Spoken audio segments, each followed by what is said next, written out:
Violence is not my thing, as he says, firing in everyone's fucking chest. Not on my watch. Fatgum to the rescue. So her fingers act as blades? Oh no. She can give us a vasectomy without any tools. Granted, I'm sure Fatgum's no rodeo either. Couple thrusts from him. He has like all the time in the world to process what he's doing. So why is he only moving so far? Jesus. Straight out of X-Men. Unironically, it's one of the more savage things I've seen in My Hero. Ignoring like the final 2 seasons of My Hero Academia. Beyblade, let her rip. What is that pose?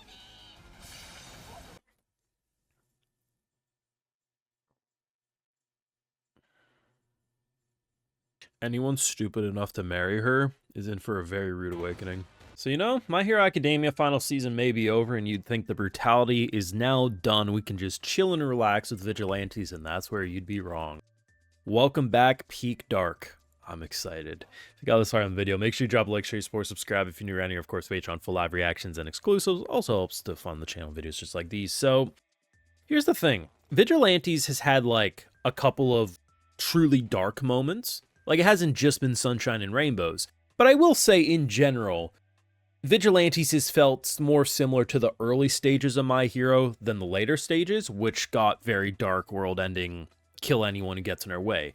Of course, Knuckle Duster, his backstory and everything, and Stain, like, there is aspects that are dark. And I'm sure there's going to be a lot of people who say, how is a man, not killing anyone, mind you, but just shooting a bunch of people with rubber bullets and, you know, kind of mocking that if I wanted to is darker than some of the other stuff. But to be honest, realizing that the only reason this many people are currently alive is because this man had a filter.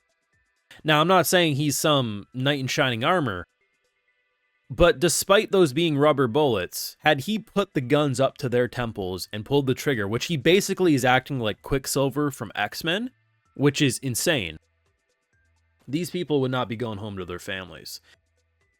This dude scares the shit out of me. It's the type of unhinged nature that you often realize, like, this is some Batman villain energy that you realize that sometimes these villains are letting people go just because they want to have more fun hunting them down in the future. And you can tell in this moment that we could have had the biggest murder on our hands, ignoring the final seasons of My Hero Academia. That's a different level of catastrophe that we've seen in some time. And this is some truly horrifying imagery. I really like this is the type of villain that you want to last till the home stretch because you know there's probably no topping them.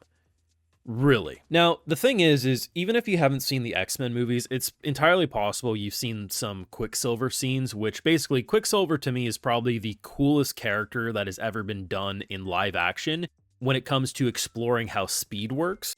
Now, I'm not totally sure if this man's ability is identical to that, but in terms of visuals, that's how they directed it.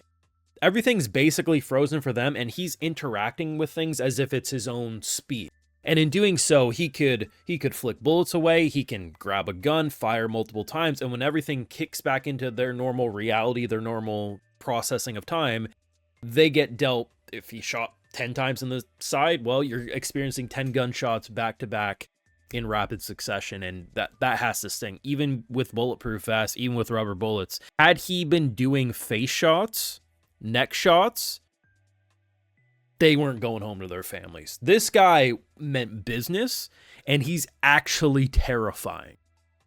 And it's basically, I'm not saying he's at the level of Shigaraki, but I had the same feeling when watching My Hero. I was like, that's the guy who needs to be the villain to the home stretch. You know what I mean? Like, that's, you don't top that, right? Maybe you can add extra additions, but you don't top it, and that's how I feel. Though I will say, I learned an unfortunate thing about her this week. So, I talked last week about the potential of unwanted vasectomies.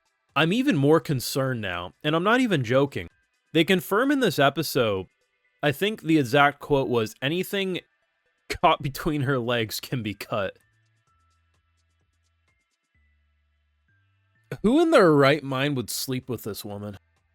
Like, it's not even about being scared like she would do it on purpose. You could accidentally grip to... there are some characters who are destined to be alone, and it's simply because of what their powers are, and she is one of them. And it's crazy too, because I honestly think she has the design to be a villain. Like, I still can't process and wrap my head around the fact that she's a cop. Expect her to be on the League of Villains. I can't be the only one. But I mean, at the end of the day, it still felt like a My Hero Academia episode. There was quite a bit of humor, especially when it comes to what we were dealing with. Like, we're dealing with crab robots, so they can only move horizontally, and it's silly as hell. We get some really good comedy, but I gotta be real, I wasn't expecting Vigilantes to kind of turn into the spin-off focusing on Fatgum, but here we are. Like, out of all the characters in the pro heroes of the My Hero Academia main show, I definitely would be like, yeah, Fatgum making appearances makes sense. He seems like he'd be a fun character, but I gotta be real. The way they're utilizing Fatgum right now, he can lead a show. Like, his ability is silly at face value, but it's very practical. You could probably shoot a couple missiles into him, and he's burping that up and, you know, eating the 10,000 calories just as an appetizer to regain his blubber.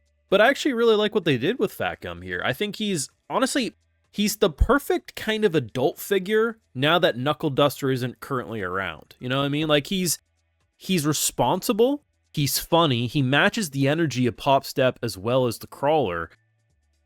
Do I expect he's going to be majorly important every episode? No, but do I expect him to have more of a relevance than I was expecting in Season 2?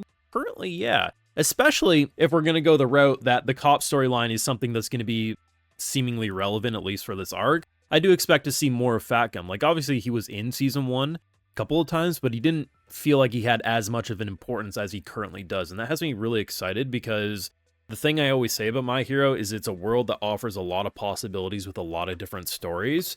And that goes for characters we already know of, but also, of course, characters that we are fresh with. I'd be a-okay with a Fatgum anime. Honestly, if you push the Crawler outside, you know, Crawler, we can just leave their little romance thing. That can be the side story, and it'll just be a Fatgum show. I'm okay with that. Are you? Doesn't matter. That's all that matters. Is what I want, damn it. Either way, very good episode. I mean, at the end of the day, what the final 2 seasons of My Hero did is a level of darkness I don't expect this show will get to, right? But at the same time, there are these moments that truly make you step back and say, huh, while we didn't see anything technically brutal, well, I guess it still is technically brutal. It's more about the fact of how much worse it could have been. And the only reason it isn't because the character had like a consciousness. It was just more of like, I could if I want to, and I probably will in the future if you keep pursuing me.